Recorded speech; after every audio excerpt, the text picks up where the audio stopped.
नमस्कार,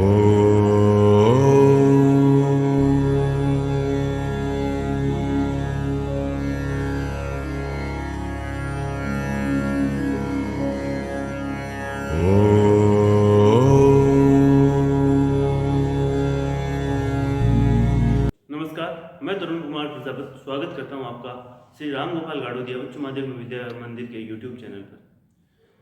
पिछले वीडियो में कक्षा 11 के पिछले वीडियो में अपन ने समुच्चय के बारे में पढ़ा था और अब अपन उससे आगे कुछ थोड़ी चर्चा करते हैं समुच्चय के बारे में।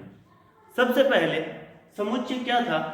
समुच्चय था संख्याओं का सुपरिभाषित समूह है। एक संख्या हो गई, अवयव हो गए, यानी कुछ अवयवों का एक सुपरिभाषित संग्रह जो होता है वो एक समुच्चय होता है। एग्जाम्पल के तौर पर अपन ये कह सकते हैं कि यदि अपने को एक समुच्चय ए लिखना है और समुच्चय ए के अंदर आपको कह दिया जाए कि सभी महीनों के नाम लिखिए, आप लिख सकते हैं। तो ए बन गया उन महीनों का एक समुच्चय, वर्ष में जितने भी महीने हैं उनका नाम। यदि आपको कह दिया जाए कि कक्षा 11 के सभी विद्यार्थियों के नाम लिखिए, तो वो भी एक समुच्चय बना सकते हैं अपन। यदि आपको कह दिया जाए कि आपके विद्यालय के सभी स्टूडेंट्स के नाम लिखिए, तो वो भी संभव है, वो भी अपन बना सकते हैं। अब मान लीजिए आपने एक समुच्चय बनाया ए। ये जो ए समुच्चय है इसमें कह दिया विद्यालय के सभी विद्यार्थी, विद्यालय के सभी विद्यार्थी, और एक समुच्चय आपने बनाया बी और उसमें आपने कह दिया विद्यालय के कक्षा 11 के विद्यार्थी। अब पहली बात तो ये कि क्या ये दोनों संभव है? जी हां, अपन विद्यालय के सभी विद्यार्थियों को नाम लिख सकते हैं, कक्षा 11 के सभी विद्यार्थियों के नाम लिख सकते हैं। अब एक देखिए कि क्या इसमें आने वाले सभी बच्चों के नाम इसमें उपस्थित होंगे? क्या इसमें आने वाले सभी स्टूडेंट्स के नाम इसमें उपस्थित है? कक्षा 11 के जितने भी विद्यार्थी होंगे उनके नाम अपन ने विद्यालय के विद्यार्थियों में भी लिखे हैं, तो इसे अपन कहते हैं कि बी है वो उप समुच्चय है ए का, अर्थात बी के जितने भी अवयव है वो ए में आ रहे हैं। तो इस प्रकार ये उप समुच्चय को निरूपित करता है। यदि आपको मान लीजिए एक उदाहरण से अपन और समझते हैं कि एक समुच्चय है ए और ए के अंदर कह दिया वर्ष के सभी महीनों के नाम, तो अपन ने ले लिया जनवरी, फरवरी, मार्च, अप्रैल, मई, जून, जुलाई, अगस्त, सितंबर, अक्टूबर, नवंबर और दिसंबर, ये अपन ने सभी महीनों के नाम इसमें लिख दिए। अब आपको कहा जाए कि एक समुच्चय है बी और बी के अंदर 31 दिन वाले महीनों के नाम लिखिए। जो महीने 31 दिन के होते हैं उनके यदि अपन नाम लिखें तो वो होंगे जनवरी, मार्च, मई, जुलाई, अगस्त, अक्टूबर और दिसंबर, ये अपन ने सबके नाम लिख दिए। अब बताइए कि क्या यह बात सही है? क्या बी उप समुच्चय है? बी उप समुच्चय है ए का, बी उप समुच्चय ए का। अब ये उप समुच्चय क्यों है? क्योंकि बी में जितने भी अवयव है वो सारे के सारे इसमें उपस्थित है। तो यदि किसी समुच्चय के अवयव दूसरे समुच्चय में उपस्थित हो, सभी के सभी अवयव, तो ये इसका उप समुच्चय। लेकिन आपको कह दिया जाए कि क्या ए उप समुच्चय है बी का, तो ये चीज संभव नहीं है, क्योंकि जितने नाम ए में आ रहे हैं वो सारे के सारे बी में नहीं आ रहे। इसलिए ए उप समुच्चय नहीं है बी का, बी उप समुच्चय है ए का। अब आपसे इसी बारे में कुछ क्वेश्चन पूछते हैं कि समुच्चय की अपन पहचान करते हैं कि क्या यह समुच्चय है। आपको कह दिया जाए कि भारत के एक समुच्चय लेना है आपको, भारत के 10 सर्वश्रेष्ठ लेखक। अब यह कह दिया इसका एक समुच्चय बनाइए। क्या आप इसका एक समुच्चय बना सकते हैं? आप इसका एक समुच्चय नहीं बना सकते। अब ये क्यों नहीं बना सकते? जैसे कि लेखक की जगह मैं अगर कर दूं खिलाड़ी, क्रिकेट खिलाड़ी,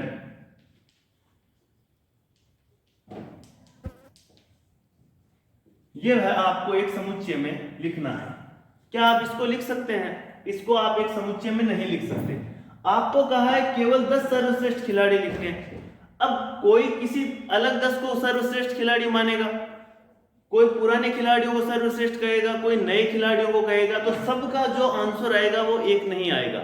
लेकिन आपको कह दिया कि ए समुच्चय है वो कक्षा 11 के विद्यार्थी है, तो आप कक्षा 11 में पढ़ने वाले विद्यार्थियों के ही नाम लिखोगे, वो एक यूनिक बन गया।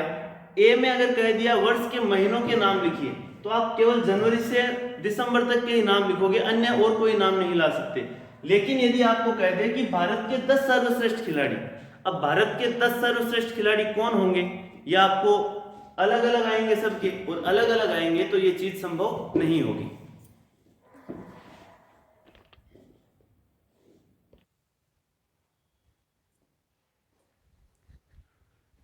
अब समुच्चय के बारे में, यदि आपको कहा जाए कि ए एक समुच्चय लेना है, और समुच्चय के अंदर यदि आपको कहा जाए कि 100 से कम सभी प्राकृत संख्याएं, 100 से कम सभी प्राकृत संख्याएं,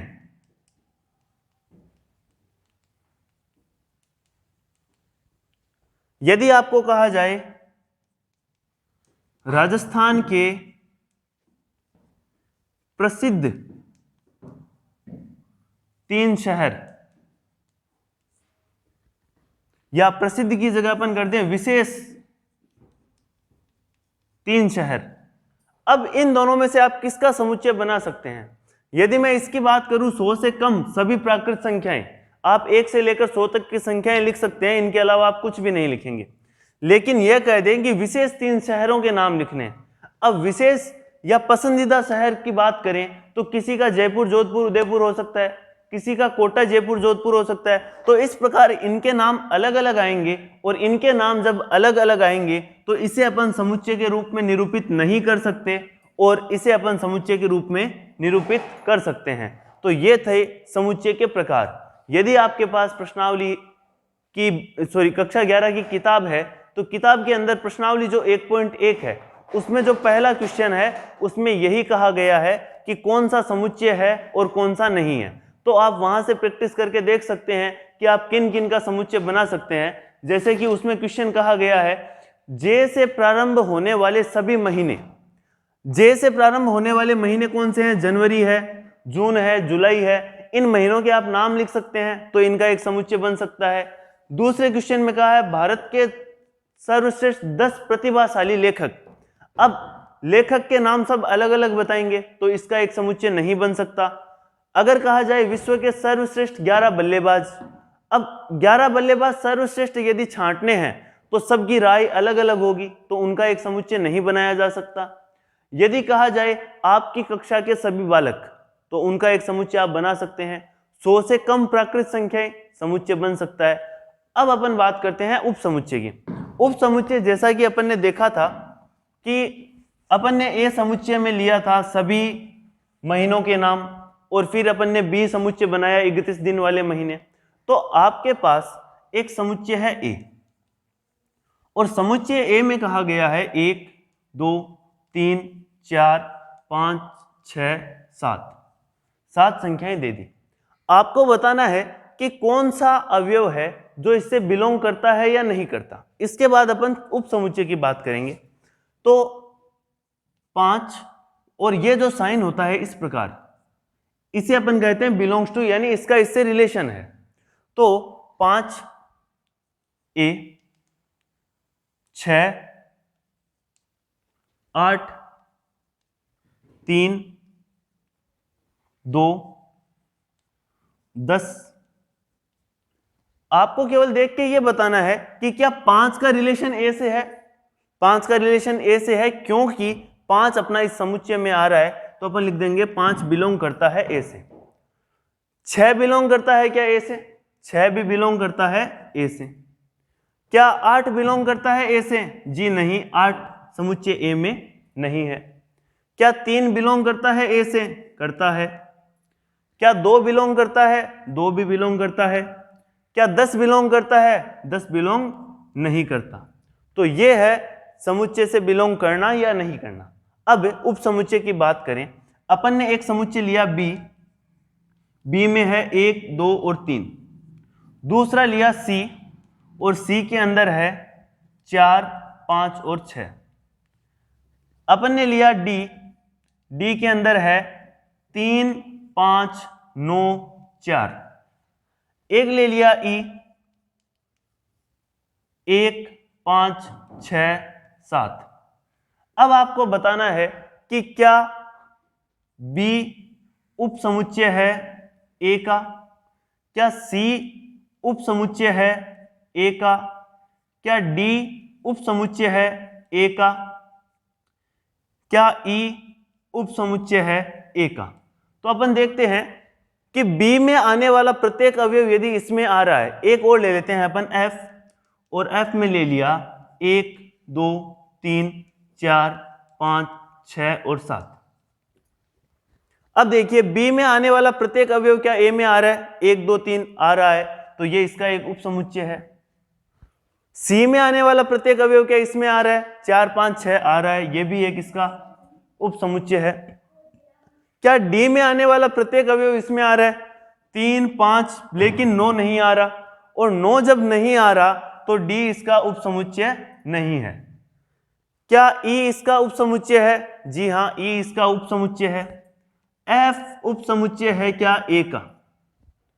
एफ उप समुच्चय है क्या? एफ में आने वाला प्रत्येक अवयव इसमें आ रहा है। एफ उप समुच्चय भी है और समान समुच्चय भी है, क्योंकि दोनों में अवयवों की संख्या और अवयव दोनों एक जैसे हैं, इसलिए ये इसका एक उप समुच्चय है।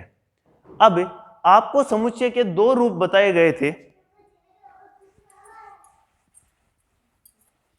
समुच्चय के अपन ने 2 रूप देखे थे।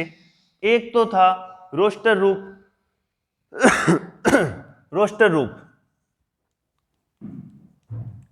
और दूसरा था समुच्चय निर्माण रूप।